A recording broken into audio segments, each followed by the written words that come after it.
प्यार, मजबूरी और समझौता पार्ट 3। सुनील ऑफिस चला जाता है। सरिता नहा धोकर तैयार होकर बाहर आती है। बाहर आकर सरिता नाश्ता करती है और नाश्ता करने के बाद सरिता ड्राइंग रूम में बैठकर अपना मोबाइल चला रही है। नौकर: भाभी दोपहर में खाना क्या बनाऊं? सरिता: जो डेली बनाते हो बना लो। नौकर: डेली क्या भाभी? भैया तो दोपहर में लंच ऑफिस में ही मंगा लेते हैं, तो घर पर दोपहर में कुछ भी नहीं बनता। इतने में बुआ जी आ जाती हैं। वो ड्राइंग रूम में सरिता को देखकर बिफर जाती हैं। बुआ जी अत्यधिक क्रोधित होते हुए: सरिता, अभी तुम नई नवेली बहू हो, इस तरह अच्छा नहीं लगता। जाओ अपने कमरे में जाओ। वैसे भी तुम्हारी औकात नहीं है इस तरह बैठने की। तुम किस घर की हो? ये कितना पैसा वाला घर है। वो तो सुनील न जाने क्या देखकर तुम देखा सो तुमसे शादी कर बैठा। पहले इस घर लायक खुद को तैयार करो फिर बैठना। फिर नौकर से बोली: अब और तू बहू से क्या पूछ रहा है? मुझसे पूछ। नौकर डरते हुए: वो बुआ जी, दोपहर के खाने के बारे में पूछ रहा था। बुआ जी: ये कल की आई छोरी क्या बताएगी? तू दाल रोटी चावल और सब्जी बना लो। नौकर: बुआ जी, भैया जी से भी पूछ लो कि उनका टिफिन ऑफिस में जाएगा क्या। बुआ जी: हाँ ठीक है, अभी पूछती हूँ। इतनी देर में सरिता अपने कमरे में चली जाती है। उसको बुआ जी का व्यवहार बहुत खराब लगता है। उसकी आंखों में आंसू आए हैं। कमरे में सरिता अपने और अपने परिवार के अतीत के बारे में सोचने लगती है। वो आज से लगभग 10 वर्ष पूर्व से सोचने लगती है। कितना बड़ा बंगला था तब, 3 तो गाड़ियाँ थी। मुंह से आवाज़ निकलने की देर थी, पापा तुरंत चीज़ मंगा देते थे। सरिता: पापा, मुझे इस दिवाली पर 10,000 की ड्रेस चाहिए। राम प्रकाश जी: हाँ हाँ मेरी बिट्टो, जो तेरी इच्छा हो ले लेना। तभी कहीं से किसी के गिरने की आवाज़ आती है। सरिता और राम प्रकाश जी आवाज़ की तरफ दिशा में भागते हैं और सरिता की मम्मी कमला देवी ज़मीन पर बेहोश पड़ी है।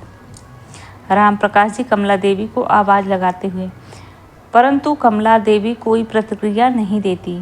फिर राम प्रकाश कमला देवी के चेहरे पर पानी के छींटे छिड़कते हैं, जिससे कमला देवी को होश आता है। राम प्रकाश जी कमला देवी को सहारा देकर कमरे में लेटा देते हैं। राम प्रकाश जी: क्या हुआ कमला जी, आप गिर कैसे गए? कमला देवी: पता नहीं, मुझे एकदम चक्कर आए और फिर मैं गिरती चली गई। सरिता: पापा, आप मम्मी को डॉक्टर को दिखा दो, दिखा कर लाओ ना। कमला देवी: अरे मुझे कुछ नहीं हुआ, बस जरा चक्कर आ गए थे तो मैं गिर गई। सरिता: मैं अभी अब आपके लिए ग्लूकोज मंगवाती हूँ। राम प्रकाश जी नौकर को आवाज़ लगाते हैं ग्लूकोज के लिए। नौकर ग्लूकोज पानी में घोलकर लाता है और कमला देवी को देता है। कमला देवी सरिता से: क्यों री, तू क्या कर रही थी? पापा से तुझे दिवाली के 10,000 की ड्रेस चाहिए? पागल है क्या? क्या करेगी इतनी महंगा ड्रेस? सरिता: मुझे चाहिए तो चाहिए बस, और ये मेरी और मेरे पापा की बात है, आपको क्या मतलब? राम प्रकाश जी: अरे लेने दो ना, बच्चे नहीं लेंगे तो क्या हम और आप लेंगे? इन बच्चों की उम्र है, अभी मज़े लेने दो, फिर क्या बड़े हो जाएंगे तो कौन जिद करेगा? कमला देवी: आपने ज़्यादा छूट दे रखी है। लड़की है, हर जिद पूरी नहीं की जाती। कितनी ड्रेसें इसकी अलमारी में पड़ी हैं, देखो तो, बस जिद है लेने की तो चाहिए। सरिता: हाँ चाहिए, मेरे को नहीं तो मैं दीपावली पूजन पर पुराने कपड़े पहन लूँगी, होली के जैसे। राम प्रकाश जी: अरे हाँ ले लेना, बस अब शांत हो जा। सरिता और सरिता के भाई संदीप ने राम प्रकाश जी और कमला देवी के साथ मन भरकर शॉपिंग की। सरिता ने एक की जगह 2 ड्रेस ली और संदीप ने भी जीन्स और टी शर्ट के अतिरिक्त नए जूते भी जिद में खरीदे। दीपावली का दिन आ गया था। कमला देवी को सुबह से अच्छा नहीं लग रहा था। उनको रह रह कर चक्कर आ रहे थे, परंतु उन्होंने किसी को कुछ भी नहीं बताया। नौकरों से भरा घर था, तो कमला देवी नौकरों को आदेश देती जा रही थी।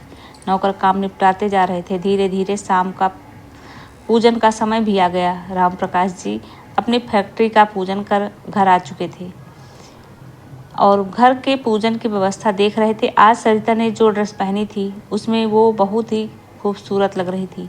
रंग तो उसका गोरा है ही, उस पर उसने मल्टी कलर का सिंगल पीस इवनिंग गाउन पहना था। उस ड्रेस में जो वो किसी देश की राजकुमारी लग रही थी।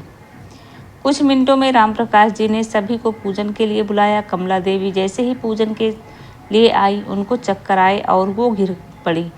बस ये अच्छा हुआ कि वो बेहोश नहीं हुई। राम प्रकाश जी, अरे क्या हुआ कमला जी? कमला देवी खड़ी होती हुई, अरे कुछ नहीं हुआ, ये सरिता है, जाने कब अकलाएगी। वहाँ वाश बेसिन पर इसने हाथ धोए थे तो वहाँ पानी फैला रखा है, तो मेरा पैर फिसल गया था। सरिता, मम्मी कहाँ है? पानी बिल्कुल तो सूखा पड़ा है। आपको तो आदत हो गई है मुझे डांटने की। कमला देवी, बेटा तुझे इसलिए डांटती हूँ क्योंकि तुझे दूसरे के घर जाना है। कल को मैं नहीं रही तो कौन सिखाएगा ये सब?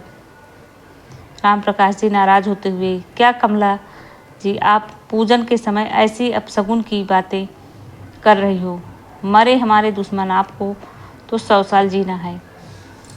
अभी सरिता की, संदीप की, सभी की शादी करोगी, फिर इनके बच्चों की शादी करोगी, तब हम तुम दोनों एक साथ चलेंगे भगवान के पास। सरिता अत्यधिक क्रोध में, आप लोगों को मरने के अलावा और कोई बात नहीं है। पूजन करने बैठे हो या ये सब? राम प्रकाश जी और कमला देवी, ओके सारी बच्चों, चलो पूजन शुरू करते हैं। सभी लोग हंसी खुशी से दीपावली का त्यौहार मनाते हैं। आज सभी के मनपसंद का खाना बना है। खाना खाकर सरिता और संदीप बाहर गार्डन में पटाखे जला रहे हैं। एक तरफ राम प्रकाश जी और कमला देवी बैठे थे। कमला देवी, ये छोरी इतनी बड़ी हो गई है लेकिन बचपना नहीं गया। राम प्रकाश जी, आप ये कैसे कह सकती हो? बहुत समझदार है मेरी बच्ची। कमला देवी मुस्कुरा देती है। कमला देवी, सुनिए, यहाँ पटाखे चल रहे हैं, इसके धुएं से मुझे दिक्कत हो रही है। यदि आप लोगों को कोई समस्या ना हो तो मैं अंदर चली जाऊं। राम प्रकाश जी, अरे इसमें कैसी दिक्कत, आप जाओ आराम करो। इतने में वो आराम करने चली गई। अब दोस्तों, वीडियो पसंद आए तो लाइक कीजिएगा, शेयर कीजिएगा और चैनल को सब्सक्राइब जरूर कर दीजिएगा। मिलते हैं नेक्स्ट वीडियो में।